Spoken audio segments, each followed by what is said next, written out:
नमस्कार, स्वागत है आपका हमारे इस YouTube चैनल पर। मैं मुमन श्रीवास्तव आपका हार्दिक अभिनंदन करता हूं। हमारे साथ हैं जाने माने शिक्षक नेता और बहुत लंबे समय तक डीयू के किरोड़ीमल कॉलेज में अध्यापन करने वाले प्रोफेसर इंद्र मोहन कपाही, जिनको पिछले दिनों डीयू के चांसलर यानी भारत के उपराष्ट्रपति ने डीयू की एग्जीक्यूटिव काउंसिल का नामित सदस्य भी बनाया और जो है सर ने यूजीसी को भी अपनी सेवाएं दी हैं और डूटा के चुनाव होने जा रहे हैं। साथ में दिल्ली विश्वविद्यालय में यूजी एडमिशन्स के लिए एक लास्ट स्पॉट राउंड निकाला गया है। इन्हीं सब मुद्दों पर बात करने के लिए आज हम पहुंचे हैं उनके पास। स्वागत है प्रोफेसर कपाही हमारे चैनल पर। धन्यवाद सर, एक लास्ट स्पॉट राउंड आया है यूजी एडमिशन्स के लिए। क्या आपको लगता है सर कि दिल्ली विश्वविद्यालय इस बार सारी सीटें भरने में कामयाब रहेगा? मुझे लगता है कि प्रयास तो पूरा होना चाहिए और मेरी ये एक अपील भी रहेगी जो विद्यार्थी जिनको एडमिशन नहीं मिली और ख़ास तौर पर जो विद्यार्थी जो दिल्ली के कोनों कोनों के अंदर जो रूरल बैकग्राउंड इत्यादि के हैं, वो इसको अच्छी तरीके से भरें और उम्मीद है कि इस बारी सारी सीटें भरी जाएंगी और सभी योग्य विद्यार्थियों को एडमिशन का मौका मिलेगा। हालांकि यूनिवर्सिटी के ऊपर को भी ये रीथिंक करना चाहिए, उसके ऊपर पुनर्विचार करना चाहिए कि जिन कॉलेजेस के अंदर जो थोड़े रूरल बैकग्राउंड के अंदर हैं, जो थोड़े आउटर उसके अंदर हैं, तो क्या उनको कोई सुविधा CUET के अलावा भी जो उनके CBSE के मार्क्स हैं वो भी क्या देने की सुविधा हो सकती है, जिसमें कि जिनको CUET के अंदर फॉर्म कैसे भरना है, कैसे एडमिशन करनी है, कैसे ट्यूशन नहीं ली, कोई ट्रेनिंग नहीं, तो उनको भी कोई नुकसान ना हो और वो भी एडमिशन ले सकें। तो ये एक विश्वविद्यालय के जो एकेडमिक काउंसिल है, एग्जीक्यूटिव काउंसिल है, वो इसके ऊपर विचार करे कि अगले साल से सभी कॉलेजेस की सभी जो विद्यालय हैं, महाविद्यालय हैं, वहाँ पर एडमिशन पूरी हो सके। क्योंकि दिल्ली यूनिवर्सिटी के अंदर एडमिशन कहीं किसी भी कॉलेज के अंदर, क्योंकि सारे कॉलेज कॉन्स्टिट्यूएंट कॉलेज हैं, कहीं एडमिशन ना हो तो ये एक उसका इम्प्रेशन बहुत अच्छा नहीं जाता। तो मुझे लगता है कि अगली बार से ये यूनिवर्सिटी भी इसके ऊपर थोड़ा सा पुनर्विचार करेगी। ये नहीं कि CUET को छोड़ दे, पर उसके साथ साथ जिन विद्यालयों के अंदर थोड़ी कमी रह जाती है CUET के अंदर, उसको और तरीके से भी पूरा करने का उनको प्रोविज़न बने। मतलब सर, जैसे जो दिल्ली के आउटस्कर्ट पे जो कॉलेजेस थे, वहाँ पर सीटें जो है वो लगातार नहीं भर पा रही हैं, तो उसका कारण सर आप क्या मानते हैं कि वो ग्रामीण परिवेश है इसलिए? दो चीज़ें हैं। एक तो यह है कि जो वहाँ के रेजिडेंट हैं, जो मतलब जो ग्रामीण परिवेश के रेजिडेंट हैं, ठीक है, उनको तो डिफ़िकल्टी आती है। तो एक तो ये बात। दूसरा क्या है कि जो ग्रामीण परिवेश में नहीं है, जो बड़े शहरों में, जो मतलब शहर के अंदरी हिस्सों में रहते हैं, टाउन्स के अंदर, मिडिल क्लास टाउन के अंदर, उनको जो ग्रामीण परिवेश के कॉलेज है, वहाँ जाने के अंदर थोड़ी हिचक रहती है।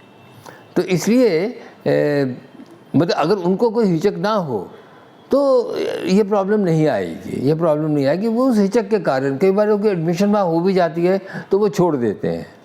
तो इसलिए ये कि जो छूट गई सीटें हैं इत्यादि, तो मैं कहता हूँ कि उसके लिए कोई विश्वविद्यालय अपनी कोई सोल्यूशन निकाले, ये बहुत ज़रूरी है।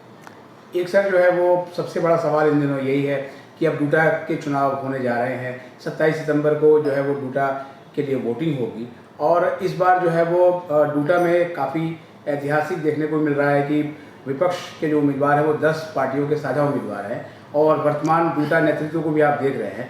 तो ये सर क्या उसी तरह का प्रयोग है जो केंद्र में जो है वो मोदी सरकार के खिलाफ एक INDIA गठबंधन बनाया गया है? किस रूप में देखते हैं आप सर? ये बिल्कुल वही प्रयोग है। हुआ क्या है कि जैसे देश के अंदर मोदी जी की एक हैसियत बनी है, उनके एक पॉलिटिकल स्टेबिलिटी है, उसके अंदर वो बाकी लोगों से कहीं ऊपर है। तो उन सभी को जैसे पॉलिटिक्स में, जो नेशनल पॉलिटिक्स है, वहाँ ये लगा कि वो अकेले में नहीं लड़ सकते, गुटों के बटके नहीं लड़ सकते, तो वो सारे के सारे 26 लोग इकट्ठे हो गए हैं।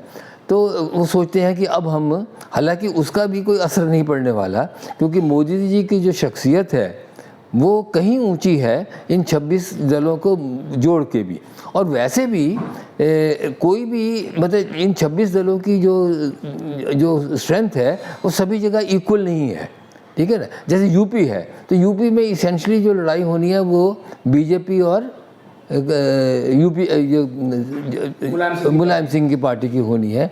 तो इसलिए कोई कांग्रेस मिल जाए, उसके एक आधी सीट पहले आती है, 4% 5% वो आते हैं, तो फ़र्क नहीं पड़ने वाला।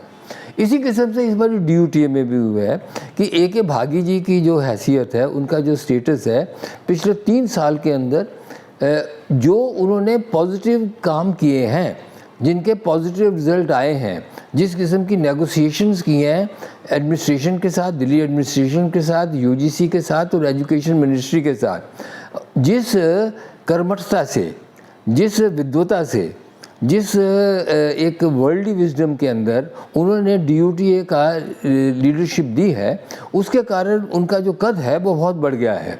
तो उनका कद, उनकी जो सपोर्ट है या उनका जो कद है वो सिर्फ NDTF का नहीं रह गया, उसके अंदर बाकी कई लोगों ने, वो उसकी जो न्यूट्रल लोग होते थे, जो नॉट ओनली न्यूट्रल, इस बार आप देखेंगे कि कई कांग्रेस के अंदर भी जो टीचर रहे हैं, जो कांग्रेस विचारधारा के हैं, वो भी उनमें से एक बहुत लार्ज हिस्सा वो भागी जी को सपोर्ट कर रहा है। ऐसे ही जो AED ओरिजिनल थी, AED जो राठी जी द्वारा बनाई गई थी, तो उसका जो ओरिजिनल AED है, उनकी आज ही अपील निकली है भागी जी के लिए। तो इसलिए उन लोगों को लगता है कि अकेले अकेले हम लड़ नहीं सकते, और इसलिए भागी जी को हम यूनाइटेड दें। तभी उन्होंने, जैसे इंडिया डॉटेड बन गई, ऐसे ही DUTA डॉटेड बन गई, परंतु वो इकट्ठे होकर भी भागी जी का मुकाबला नहीं कर सकते। पिछली बारी भी जब ये इकट्ठे नहीं भी थे, तो भी भागी जी को 53% वोट आए थे, मतलब जो कि मोर देन सफिशिएंट है। इस बारी ऐसा लगता है कि उनके यूनाइटेड होते हुए भी तकरीबन 60% वोट जो है वो 53 से ऊपर जाएगा और भागी जी जीतेंगे, क्योंकि जो भागी जी की जीत है उसको लोग NDTF की जीत नहीं मानते। मतलब NDTF की जीत तो है ही, क्योंकि भागी जी नॉमिनी है उसके, परंतु वो सिर्फ NDTF की जीत नहीं मानते, वो इस जीत को मानते हैं टीचर ऑर्गेनाइजेशन की जीत, टीचर कलेक्टिव की जीत, एक समूह में माने गए हैं। क्योंकि कारण भी क्या है कि आप देखिए कि 1909 से ये एडमिशन जो है, ये जो अपॉइंटमेंट्स हैं जो रुकी रही हैं। 1910-11 से प्रमोशन रुकी रही। तो एक आप देखें कि एडहॉक कोई रोक नहीं थी रेगुलर अपॉइंटमेंट्स के ऊपर, ना UGC द्वारा ना एजुकेशन मिनिस्ट्री द्वारा कोई रोक नहीं थी कि आप ये ना करें।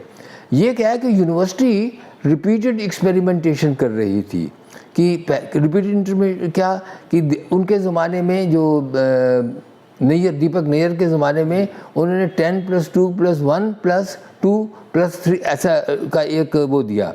इसके बाद क्या आया, सेमेस्टर सिस्टम आया। इसके बाद क्या आया, FIUP आया। इसके बाद क्या आया, FIUP रिवर्स हुआ। फिर ये अब क्या आ गया, जो कि जो न्यू एजुकेशन पॉलिसी आ गई, राइट। तो इन सभी के अंदर कहीं रोक नहीं लगी हुई थी, क्योंकि यूनिवर्सिटी को ये लगता था, कॉलेज के प्रिंसिपल को भी ये लगता था कि भाई ये एडहॉक टीचर्स हैं, ये बिल्कुल एक प्लाइंट फोर्स की तरह, एक बंधुआ मजदूर की तरह काम कर रहे हैं, उनसे हम पूरा काम कराएंगे, उनको कोई इंक्रीमेंट देने की भी ज़रूरत नहीं है, उनको कोई प्रमोशन देने की भी ज़रूरत नहीं है, वो दबे भी रहेंगे। तो अपनी सुविधा के लिए एडमिनिस्ट्रेशन की उनको ऐसे रखा। बाकी आपने देखें कि इसमें हो सकता था, मैं खुद ऐसी सजेशन दी थी कि भाई इसके अंदर थोड़ा जो वर्कलोड है वो भटक रहती है, तो आप ये करें कि 10% सीट जो है वो आप चाहे परमानेंट मत करें, पर 90, क्योंकि 10% से ज़्यादा फ्लक्चुएशन कभी नहीं होती, तो 90% आप वो कर दें। अगर ये विचार माना जाता तो एडहॉक की प्रॉब्लम इतनी ज़्यादा रहती नहीं, बिल्कुल नहीं रहती। पर आज की डेट के ऊपर तो 5000 के करीब जो एडहॉक टीचर रहे, उसमें कई तो 23 साल से, कई तो टीचर जो है, 2 टीचर मैं जानता हूँ जो कि एडहॉक ही रिटायर हो गई। तो ये एक भागी जी ने, NDTF ने ये मिल के इसकी SOP जो स्टैंडर्ड ऑपरेटिंग प्रोसीजर बनाए, उसका विकेंद्रीकरण किया, डिसेंट्रलाइजेशन स्क्रीनिंग सिस्टम का, जिसके कारण 1 साल के अंदर ही भी आज की डेट में 3100 के करीब जो टीचर है वो रेगुलर हो गया है। और अभी हमारे वाइस चांसलर है वो DDU किसी कॉलेज में गए थे, रामानुजन कॉलेज गए थे, और उन्होंने ये अश्योर किया है कि 31 दिसंबर 2023 तक 5000 से ज़्यादा अपॉइंटमेंट हो जाएंगी। जब ये हो जाएंगी तो ये प्रॉब्लम नहीं रहेगी। हाँ, मतलब 2800 अपॉइंटमेंट्स के लिए बोला है, तो जाहिर है वो दोनों जोड़ के 5000 से ऊपर हो जाएंगी। अभी 2800 अभी 3100 अभी तक हो चुकी हैं। इसलिए इसके अलावा भी अभी EWS के जो सेकंड ट्रांच है वो आना जरूरी है, अभी आना है सेकंड ट्रांच। तो उसके अंदर जब वो EWS सीट की आएंगी तो उसके कारण और भी ज़्यादा सीटें जो जनरल कैटेगरी में भी आएंगी और OBC में भी आएंगी।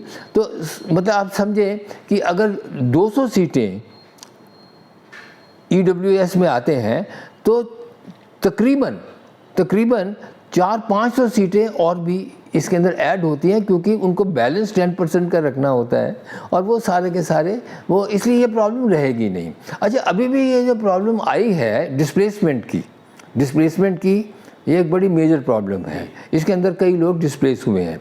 जो विरोधी दल के लोग हैं वो तो बड़े बढ़ा चढ़ा के बात कर रहे हैं। 75% कह रहे हैं विरोधी। नहीं, वो गलत बात है। 75% अगर होता है तो यहाँ पर अभी तूफान मच जाता। वो तो हमेशा लेते ही झूठ का सहारा है।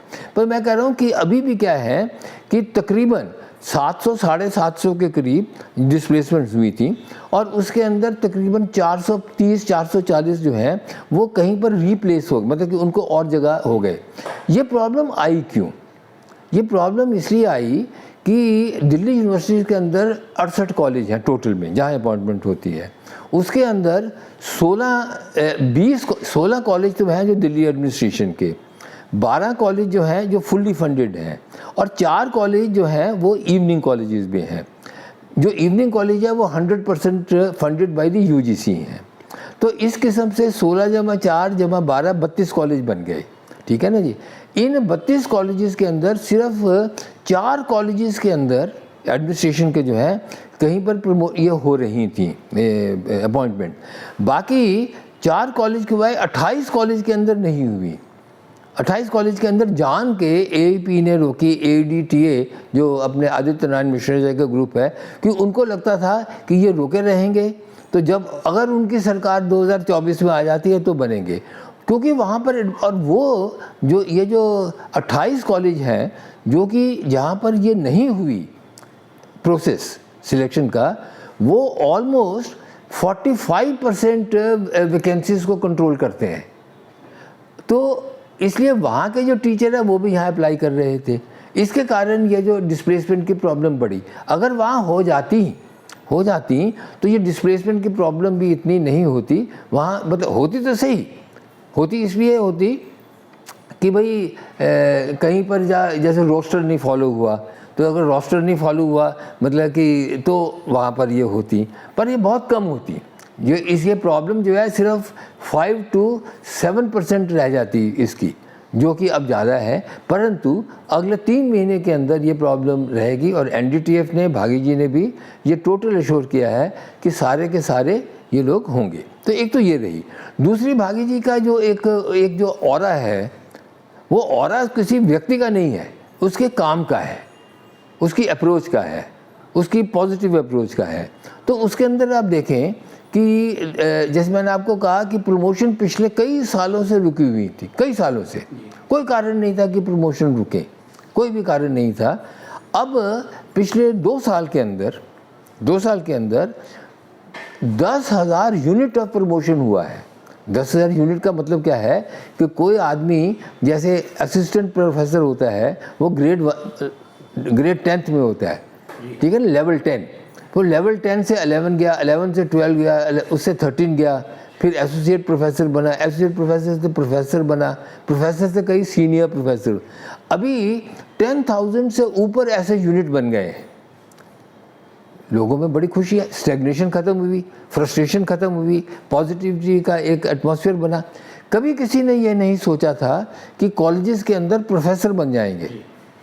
मैं इसी बात पे आने वाला था कि कॉलेज में भी जो है वो प्रोफेसरशिप आ गई। आज की डेट में कॉलेजेस के अंदर 700 से ज़्यादा प्रोफेसर हैं, और ये बढ़ रहे हैं एवरी डे। आज की डेट में सीनियर प्रोफेसर यूनिवर्सिटी डिपार्टमेंट्स के अंदर हैं, तो ये देखा एक जो पॉजिटिविटी का एटमॉस्फेयर बना है उसके कारण, और उसके कारण ये बड़ा, और इसके ऊपर जब मैं भी यूजीसी का मेंबर था हमने भी हेल्प की थी, क्योंकि जो स्कीम यूपीए गवर्नमेंट लेके आई थी उसके अंदर किसी की प्रमोशन नहीं होती थी, प्रमोशन डिनाई होती थी। तो इससे बहुत लोगों का फ़ायदा हुआ है और इसीलिए लोग उनको वापस दे रहे हैं। परंतु अभी भी कुछ इश्यूज बाकी हैं। सबसे इशू जो बाकी है वो ये है कि जो लोग अभी अपॉइंट हुए उसमें क्या है कि कईयों की 20-20 साल की सर्विस है एडहॉक, पर 10-12 साल वाले तो हज़ारों में हैं, जिनकी 10 साल 12 साल से ऊपर है, परंतु वो उनकी प्रमोशन में काउंट नहीं हो रही। सिर्फ अभी तक रूल है वो सिर्फ 4 ईयर उसकी काउंट हो रही है। तो वो काउंट हो उनकी पूरी की पूरी service, at least till associate professor, ये एक हमारा वो रहेगा। इतने लंबे समय बाद वो अपॉइंट हुए हैं तो उनकी पास सर्विस भी काउंट होनी चाहिए फॉर प्रमोशन, राइट, ये रहना चाहिए। दूसरा एक थोड़ा इशू है वो ये है कि कुछ टीचर जो पुराने हैं जो पीएचडी नहीं है तो वो फिर एसोसिएट प्रोफेसर तक नहीं बने, तो कम से कम वो उन सभी का एक वो एसोसिएट प्रोफेसर तक बने। फिर एक जो है वो है कि ओल्ड पेंशन स्कीम, मतलब वो सब पे लागू हो, अभी तक वो लागू नहीं है जो 2004 से अपॉइंट हुए थे उसके बाद के। तो ये सारी इश्यूज जो हैं जो कि DUTA को NDTF को लेने हैं। और एक मैं आखिरी बात और भी कह दूं, इसके बाद आप चाहे प्रश्न पूछना, वो ये है कि ये अप्रोच का फ़र्क है। जो NDTF की अप्रोच रही है शुरू से, चाहे OP कोहली जी का ज़माना हो, चाहे कक्कड़ जी का ज़माना हो, या मैं जैसे UGC में रहा या एग्जीक्यूटिव काउंसिल में भी मैं पहले रहा हूँ 4 से 2 बारी, हमारी अप्रोच रहती है कि बातचीत करके नेगोशिएशन से आप ना जो प्रॉब्लम्स हैं उनको रिजॉल्व करें, मतलब जो इश्यूज़ का हल निकालें, to find solution to every problem. जो दूसरे लोग हैं उनकी अप्रोच रहती है to find problems for every solution, वो अटकाने का है उनका काम रहता है, डराने का, धमकाने का, नेगेटिविटी फैलाने का, अफवाह फैलाने का। जैसे ये फैला दी गई कि सारे कॉलेजेस टेक और प्राइवेटाइजेशन हो जाएगी। जब से 2015 से ये सरकार आई है तब से यही कह रहे हैं कि प्राइवेटाइजेशन हो जाएगी। ग्रेडेड ऑटोनॉमी की सर बात हो ही रही है कि प्रोफेसर इन प्रैक्टिस आ जाएंगे और बिल्कुल ठेके पे चली जाएगी। जो है ये सब बेकार की बातें हैं कि देखिए ये जो प्रोफेसर इन प्रैक्टिस है ये अब का नहीं है, इसके पहले भी ये होता था।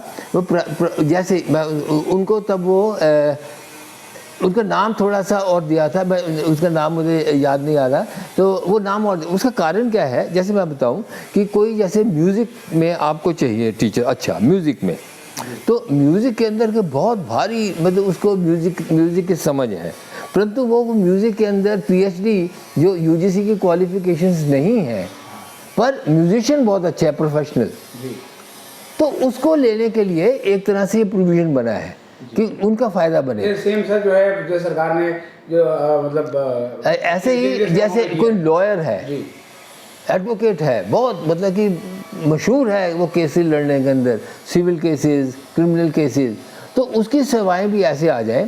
वो क्या होगा कि कुछ जो प्रोफेशनल कोर्सेज हैं, कुछ जैसे मैनेजमेंट में है, क्योंकि टाटा के अंदर बहुत भारी, मतलब एक बड़े मैनेजमेंट के अंदर रहा, तो ऐसे क्या है कि वो काउंट नहीं होंगे, मतलब वो जो है वो काउंट नहीं होंगे।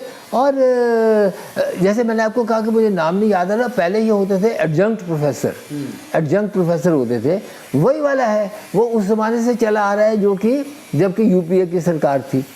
तो मुझे लगता है कि ये कोई नई बात नहीं है और ये अच्छी बात है।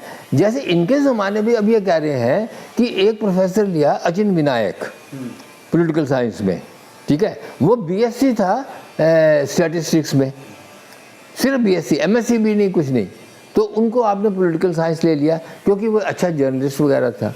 तो मुझे लगता है कि एक सिर्फ इनका यह था कि अफवाह फैलाना, नेगेटिविटी फैलाना, र्यूमर फैलाना। अब र्यूमर में दुनिया भर के र्यूमर है, जैसे कि 75% डिस्प्लेस हो गई है र्यूमर। ये सारे जो कॉलेजेस है वो मतलब अडानी और अंबानी ले लेंगे, उनको अपने बिजनेस से उनको जो लॉस वाले करने वाले क्या करने के। और अगर आप यूपी ये पढ़ेंगे अपना ये जो न्यू एजुकेशन पॉलिसी है, वहाँ पर गवर्नमेंट ने कहीं पर भी ये नहीं कहा कि ये विड्रॉ करेंगे। उन्होंने तो कहा है, मतलब अब आज का अभी समय नहीं है, मैंने तो उनके तो प्रोविजन इतने ज़्यादा हैं कि गवर्नमेंट जो है डिस्ट्रिक्ट लेवल पे क्या करेगी, जो स्टेट लेवल पे क्या करेगी, इंडिविजुअल लेवल पे क्या करेगी, कि जिसके के अंदर की हायर एजुकेशन के अंदर जो संख्या बढ़े।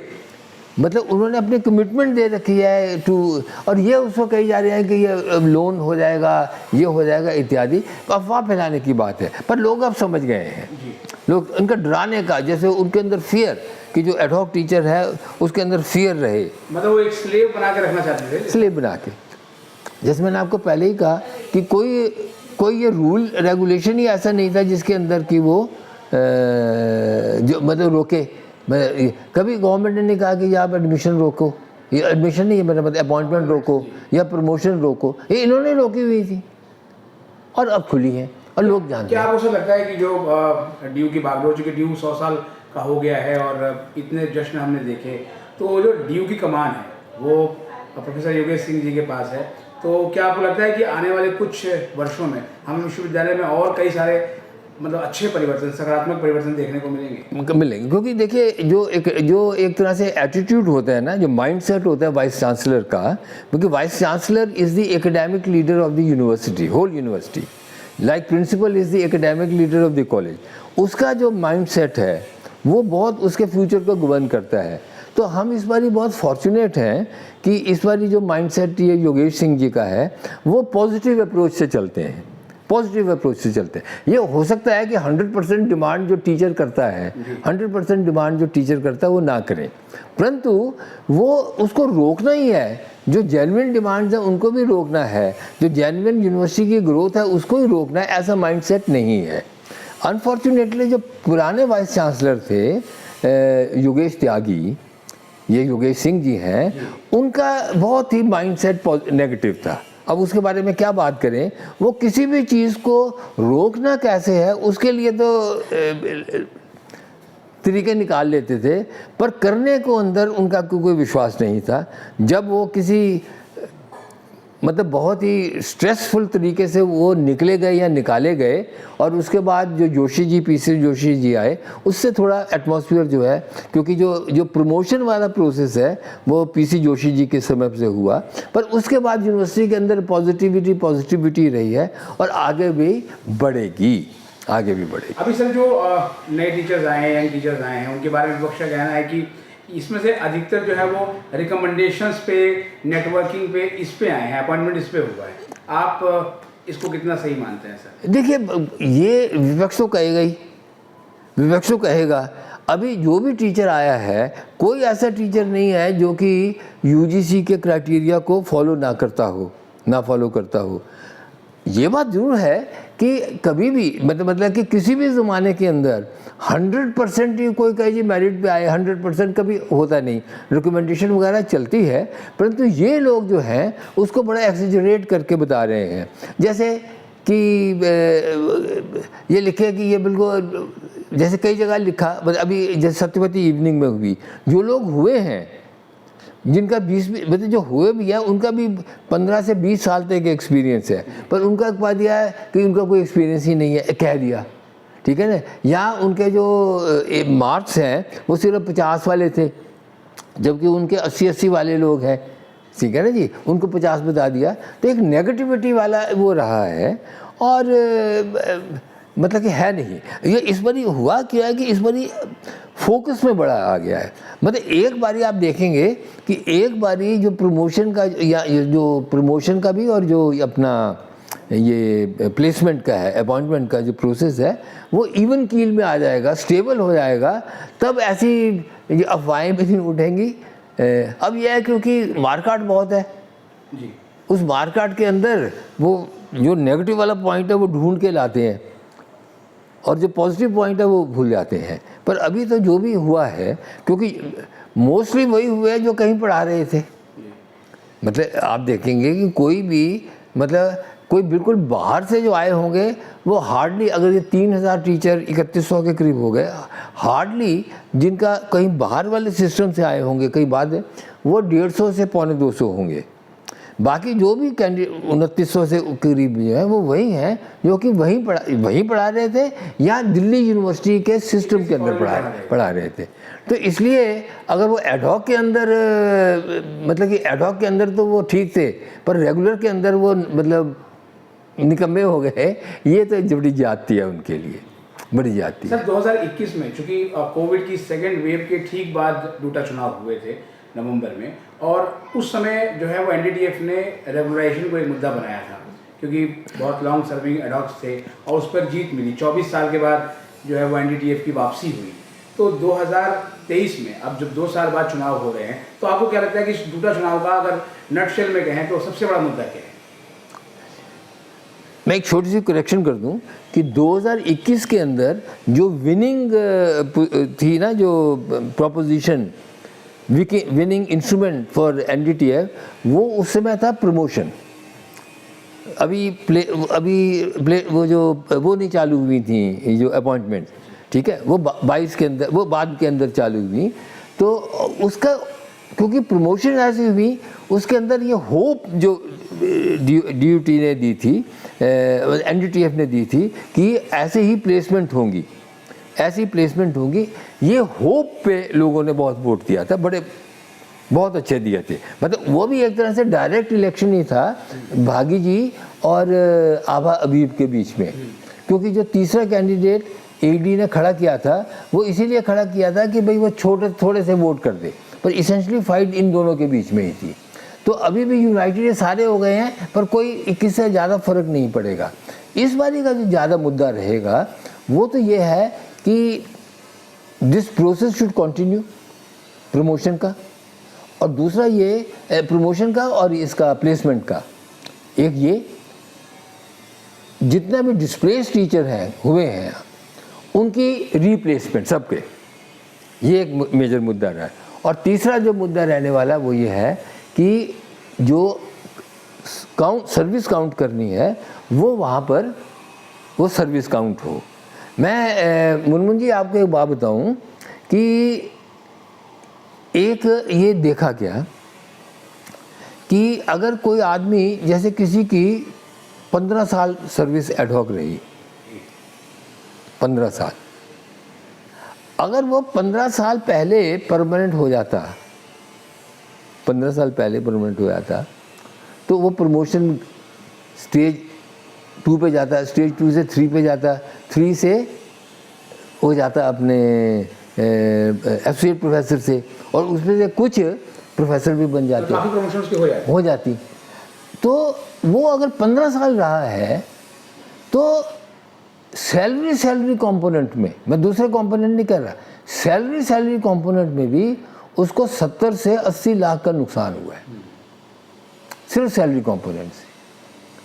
अब वो तो रिकवर हो नहीं सकता, वो तो रिट्रीव हो नहीं सकता, परंतु अगर उसकी पुरानी सर्विस काउंट हो जाए फर्दर प्रमोशन के लिए, तो उसका वो जो 15 साल का दर्द है या 20 साल का दर्द है वो दूर हो जाएगा। मतलब काफी हद तक उसमें मरहम लग जाएगा। एक मतलब मैं उसका नाम नहीं लूँगा, 23 साल उससे पढ़ाया एडहॉक, और उस व्यक्ति का मैं नाम इसलिए नहीं ले रहा कि कारणों से, वो व्यक्ति अभी परमानेंट हुआ, उसने बिल्कुल धैर्यपूर्वक ये रहा कि मैं तो भाई यही जिस कॉलेज में पढ़ा रहा हूँ उसी कॉलेज में जाऊँ। किसी ने वो हमारे एनडीटीएफ के नज़दीक भी था, उसने कभी ये फोर्स नहीं किया कि भाई मुझे रामजस में करा दो या मुझे इधर करा दो या उधर करा दो। अब उसका हो गया, तो दो चीज़ें देखें, उसकी भी एक सेक्रीफाइस है, मतलब उसके जैसे कई हैं, तो उनको अगर कॉम्पनसेशन मिलती है तो कितना अच्छा होगा। और उस व्यक्ति के बारे में भी ये जो डॉट वाला संगठन है ये उठाया, आप समझ गए कि मैं किसकी बात कर रहा हूँ नाम लिए बगैर, उसके बारे में ये ऐसे फजूल की बातें कि जो उसके 50% हैं, उसके 50 बार से API जो स्कोर था वगैरह, मतलब इस किस्म की बातें वो करें। तो हम चाहेंगे कि किसी भी ग्रुप का हो, चाहे जिसके पास सर्विस है, वो एसोसिएट प्रोफेसर तक तो कम से कम काउंट हो। अभी सर जो है वो वोटिंग शुरू होने में बस कुछ घंटे शेष रह गए हैं डूटा के लिए, और कई टीचर्स जो 2001 में जिन्होंने वोट डाला था वो उस समय एडहॉक थे और अब परमानेंट हो गए हैं। तो ऐसे तमाम जो यंग टीचर्स हैं और एक्सपीरियंस टीचर हैं उनको आप क्या संदेश देंगे कल के चुनाव के लिए? मैं तो यही संदेश दूंगा कि वो एनडीटीएफ को वोट करें, भागी जी को भी वोट करें, और जो एक एनडीटीएफ की 5 मेंबर और जो हैं उनको भी टीम वो करें, क्योंकि भागी जी भी जीतें और एनडीटीएफ के बाकी लोग भी जीतें, तभी जो एक एनडीटीएफ का एक पूरी जो एनडीटीएफ बनती है वो बाद में जो ऑफिस बेयरर्स भी बनते हैं, vice president, secretary, joint secretary, treasurer, और 5 लोग और उसमें कोऑप्ट भी होते हैं, वो पूरी की पूरी टीम बनती है जब ये इन लोगों द्वारा बनती है। तो इसलिए बहुत ज़रूरी है कि एग्जेक्टिव के अंदर भी 5 जीतें। तो हमारा संदेश है कि वो इनको जिताएं, भाई सिर्फ इसलिए ना जिताएं क्योंकि उनको हमने एनडीटीएफ ने हेल्प किया है उसके लिए, परंतु एक future of the university system, जो यूनिवर्सिटी सिस्टम का भविष्य है, जिसके साथ उनका भी भविष्य जुड़ा हुआ है, जिनके साथ उसकी भी सर्विस कंडीशंस जुड़ी हुई हैं, वो सारी की सारी ईज़ हों। जैसे मैंने कहा, पास सर्विस काउंट है, ओपीएस है, ठीक है, जो ईडब्ल्यूएस की सीटें आनी हैं, जो रिसर्च फैसिलिटीज़ हैं वो बढ़ना है, जो एकेडमिक इंफ्रास्ट्रक्चर बढ़नी है वो बढ़े। या इन जिस 12 कॉलेजेस के अंदर जो दिल्ली, ये बड़े 12 कॉलेजेस जो हैं दिल्ली एडमिनिस्ट्रेशन जो है, जहाँ रोड अटकाए जा रहे हैं, सैलरी है, तो उन 12 कॉलेजेस के अंदर भी तकरीबन 1800-1900 टीचर पढ़ा रहा है, 18 मतलब 1500 से तो ऊपर भी पढ़ा रहा है। तो एक वो मेजर चंक है, तो उनकी भी प्रॉब्लम सॉल्व करनी है। हम तो चाहेंगे कि they should be taken over by the university, UGC, क्योंकि इन लोगों ने कुछ किया ही नहीं। ये तो अपना इसको जो एईपी वाले हैं ये उसको बनाना चाह रहे हैं जैसे कि आईपी यूनिवर्सिटी के दूसरे कॉलेजेस हैं, हाई सेल्फ फिनांसिंग और हाई फी पेइंग, जो एफिलिएटेड कॉलेज जो उनके कॉलेज हैं, उसी किस्म से बनाना चाहते हैं। या जो आईआईपी जो दिल्ली की अदर यूनिवर्सिटीज़ भी हैं, वहाँ पर भी जो फीस है वो आप देखो कि 1-1 लाख रुपया पर साल की फ़ीस है। वो भी ये चाहते हैं कि इन 12 कॉलेजेस के अंदर भी उसी किस्म का सिस्टम बन जाए, जबकि हाई फ़ी पेइंग वाला। तो इसलिए मतलब ये सब इश्यूज़ जो हैं जिसके लिए ये जो यंग टीचर्स अपॉइंट हुए हैं उनकी रिस्पॉन्सिबिलिटी है कि उनकी इमीडिएट प्रॉब्लम तो सॉल्व हुई, परंतु उनको हेल्प करना चाहिए दूसरे लोगों की प्रॉब्लम सॉल्व करने के लिए, और इसलिए एनडीटीएफ का आना बहुत ज़रूरी है। अगर एनडीटीएफ नहीं आती, जिसके चांसेस नहीं हैं, तो क्या है कि उनका जो डॉटेड वाले संगठन है उनका व्यू यही रहेगा। तो लिटमस टेस्ट भी हो रहा है, इसको कहा जा रहा है कि जो डूटा का ये जो चुनाव है एक लिटमस टेस्ट है, जो केंद्र की जो है वो तो रहेगा, वो तो है ही है। जैसे अब जैसे विद्यार्थी परिषद जीता है अच्छी मार्जिन से, तो उसका असर वहाँ पर पड़ता है। नहीं तो इसमें लगता है कि जो यूथ है वो मतलब जो नेशनलिस्ट फोर्सेस हैं, जो प्रोग्रेसिव नेशनलिस्ट फोर्सेस, उनके साथ ऐसे अगर टीचर जाते हैं उनके साथ अच्छे मार्जिन से, तो मुझे लगता है कि भाई जो टीचर का जो एक रुझान जो है वो राष्ट्रवादी शक्तियों के साथ में है। परंतु ज़्यादा जो फोकस है वो ये है पॉजिटिविटी के थ्रू, मतलब एक सकारात्मक सोच जो है वो एनडीटीएफ की बने, यूनिवर्सिटी की बने। क्योंकि अगर ये डॉटेड वाले आते हैं तो उनका काम ये रहेगा रोकना, कम से कम 2024 के इलेक्शन तक तो रोकना। 19 में भी उन्होंने यही ट्राई किया। देखिए 15 में जब हमारी सरकार आई तो 16 के अंदर, 15 और 16 के बीच में एक नैरो विंडो खुली एडमिशन की, कोई 500 के करीब एडमिशन हुई। पर यूँ ही जेएनयू से त्यागी जी आए तो उन्होंने अपॉइंटमेंट बंद कर दी। वो उनके प्रभाव में थे, इनके प्रभाव में थे। तो ये देखा गया है कि ऐसे ही जो एडहॉक वाला सिस्टम चालू हुआ वो जेएनयू से तब दीपक नैयर आए थे इनके प्रभाव वाले, तो उन्होंने बंद करवा दी कि पूरी की पूरी। तो मुझे लगता है कि इनका तो है, हमारा एनडीटीएफ का रहता है कि खोलना रस्तों को, मतलब इनको बंद करना। ठप पड़ी हुई थी जो अब थोड़ी चली और ये प्रोसेस चालू होना चाहिए। बहुत बहुत धन्यवाद प्रोफेसर कपाही हमें समय देने के लिए, और आपको बहुत शुभकामनाएं। धन्यवाद।